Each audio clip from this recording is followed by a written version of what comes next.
You go back, and there were scouting reports from credible sources that you didn't have arm strength or it was okay. Do you know where that started? Or like how surprised were you? Because like in watching you for 5 practices, there might be some things I see, but it ain't arm strength. That's a great question, Judd. I would say, a lot of it just comes with the stigma of playing at Michigan and, not throwing the ball a lot. But at the same time, it could be my frame and, they don't see a 6'5", 240 guy. So how can he throw at 61 miles an hour at the combine and all that? But at the end of the day, it's going to show up, and, the people that know.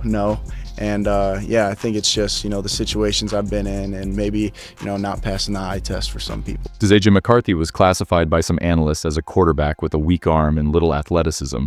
But those who followed the minicamp of the Minnesota Vikings in 2025 witnessed a completely different reality. During practices, McCarthy showed accuracy, arm strength, and technical mastery in complex plays. He recorded 61 miles per hour in ball release speed, ranking second since 2008, behind only Dujashalan. How can a quarterback with such arm strength still be considered weak? We will show, with concrete data and technical analysis, the true performance of JJ McCarthy at the minicamp. You will see that he is not the weak quarterback some have described. Stay until the end and find out how JJ McCarthy has already proven to be an elite player. JJ McCarthy enters the minicamp of the Minnesota Vikings, carrying much more than superficial questions about his arm strength. When we analyze directly, in detail, and in practice what the practices and records show, it becomes clear that this discussion was fueled by narratives based on old perceptions, not on the concrete facts that the tape and the field offer. The most solid data is unquestionable.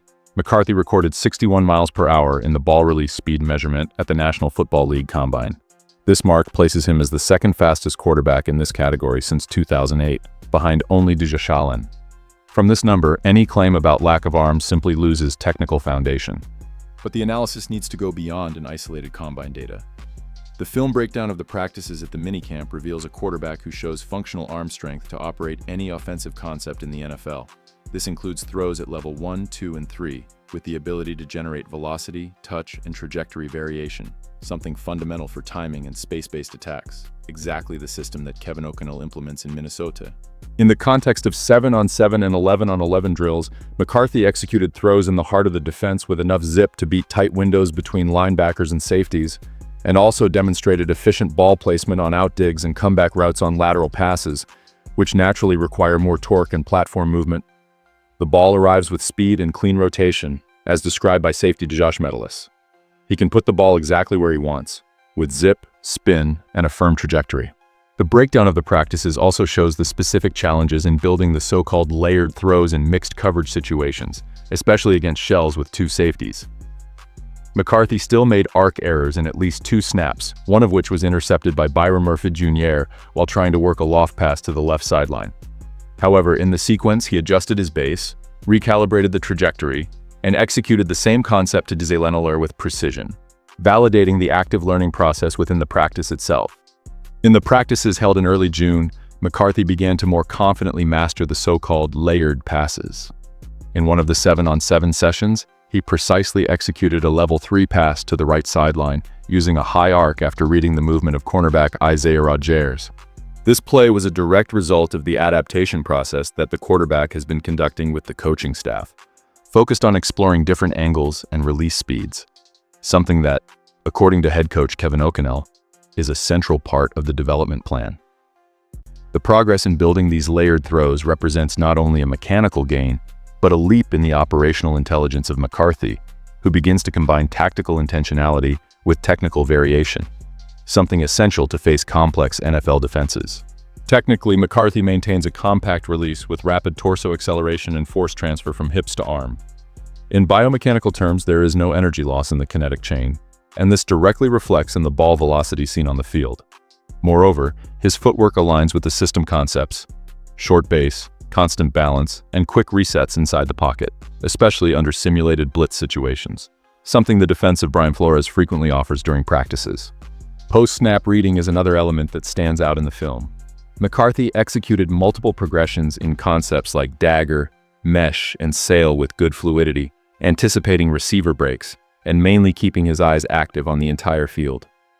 This was evident in the red zone drill, where he completed 3 consecutive passes against tight man-to-man coverage, using quick release and precise ball placement on the outside shoulder of the target, preventing any chance of defender contest.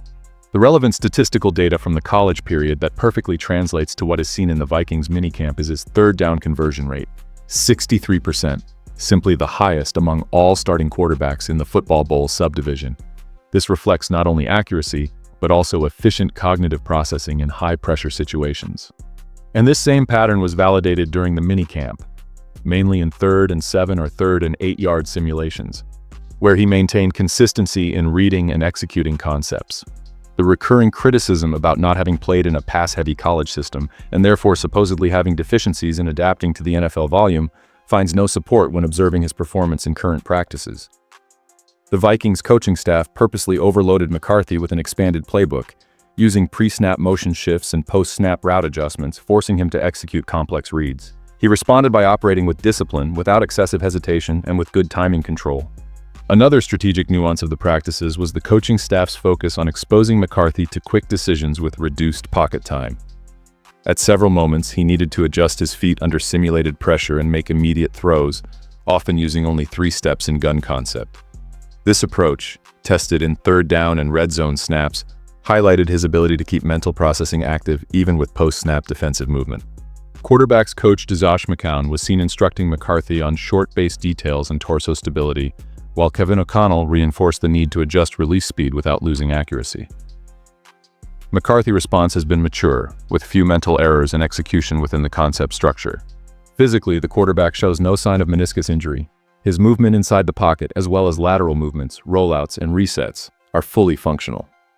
The mark of 4.23 seconds in the 20-yard shuttle and 6.82 seconds in the 3-cone drill, recorded at the combine, directly translates on tape when we observe his ability to navigate within the pocket, avoid pressure, and keep his eyes downfield.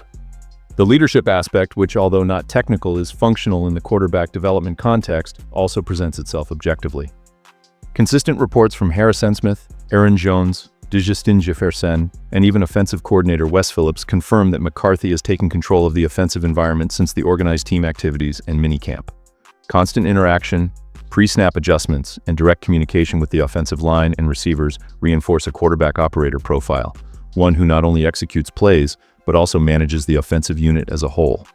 When the focus turns to direct comparison with Sam Howell, currently the number 2 quarterback on the depth chart, and with Max Brosmer, an undrafted quarterback, the difference in ball velocity, cognitive processing, and system mastery is visible on tape. While Howell has good touch on layered throws, he lacks in release timing and anticipation of breaks. Brosmer, although extremely intelligent, shows considerably lower ball speed and obvious limitations in extending plays outside structure, points where McCarthy clearly stands out. The defense of the Minnesota Vikings, structured with hybrid packages and constant pressure simulations, served as the perfect laboratory to accelerate McCarthy development. Even facing looks like nickel blitzes, rotated safeties, and overloads on the strong side of the line, McCarthy maintained a low rate of mental errors, showing that post-snap information processing is already at an advanced stage. The public support from figures like Dan Orlovsky and teammates like Aaron Jones has been a direct reflection of what is seen on the field. A quarterback who not only technically masters the system, but also absorbs tactical knowledge like a sponge. During the minicamp, McCarthy was seen at multiple moments interacting with receivers and linemen between snaps, adjusting protection details and realigning routes based on defensive reads. This communicative and inquisitive profile, pointed out by Harrison Smith as one of the young quarterback's main qualities, creates a cascading effect of confidence among the players and allows the offensive unit to operate more fluidly, a factor that is already beginning to establish McCarthy as a legitimate professional offensive operator. Within this context, any narrative questioning whether McCarthy has enough arm strength, adequate mental processing, or athletic ability to perform at the NFL level simply finds no support in the data, the tape, or on the field.